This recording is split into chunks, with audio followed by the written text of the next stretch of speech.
नमस्कार सांगमाने आजिर यही सुंदर कहानीटी प्रत्येक सासु ससुर माने देखिबा उचित। जहा घरे बहु माने अछंती तेणु दयाकरी आजिर यही वीडियो को समाप्त हेबा पर्यंत देखि नियंतु।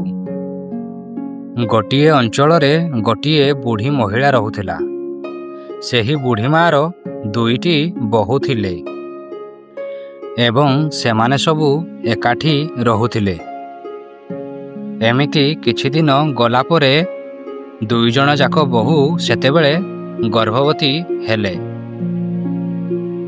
सान बहु घरू बहुत सारा सामग्री एवं मिठा आसिला, काहीकिना ता बाप घर लोक बहुत धनी थिले।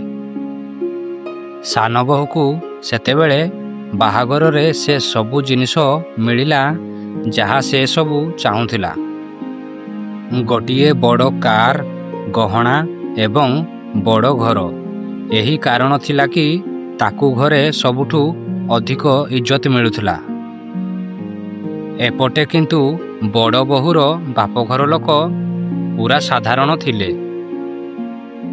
ता बापाटी जणे सरकारी कर्मचारी थिले, सेथिपाई ता बाहागर रे ताकू सेतिकी सामान मिली नथिला।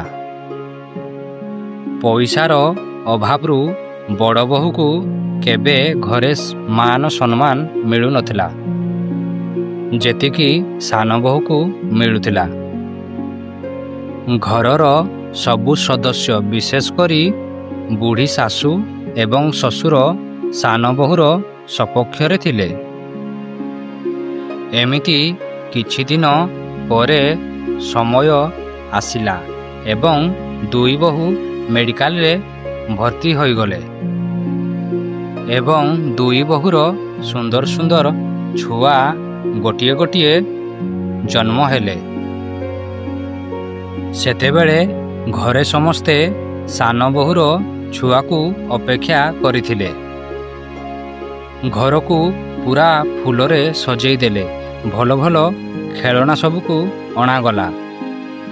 सेतेबेले समस्ते उत्साहर सहित अपेक्षा करिथिले। ठीक सेतिकी बेले गोटिए फोन कॉल आसिला एवं सान बहुर माँ कहिले, समुदुणी आमे आम झियो को घर को नहीं जाउछु, सेठी से टिके आराम रे रहिबो। आउ सान बहुटी हॉस्पिटल रु सीधा ता बाप घर को चलीगला। सेतेबेले घरे दुखर छाया खेलीगला, कारण से माने समस्ते सान बहु एवं ता छुआर अपेक्षारे थिले एवं से आसिला नहीं।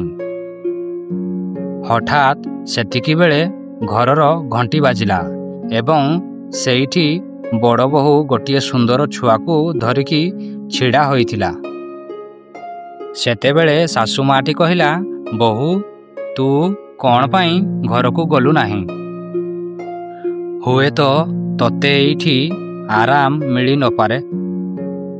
सेतेबेले बड़ बहुटी हसिकी उत्तर देला कि माँ, ये तो हेउछि मो घर, मते एठी जेतिकी आराम मिली पारिबो आउ कोउठी मिली पारिबो नाही।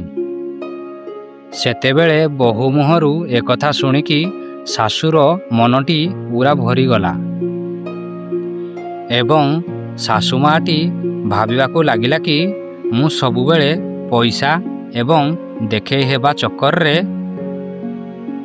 मो बड़ बहु को नीच स्तर रे देखुथिली, किंतु आजी सेई बहु निज छुआ को धरिकी हस खुशी रे घर को आसीजी। जेबे कि मु ताकू सत भल पाइबारे आपणेई नथिली।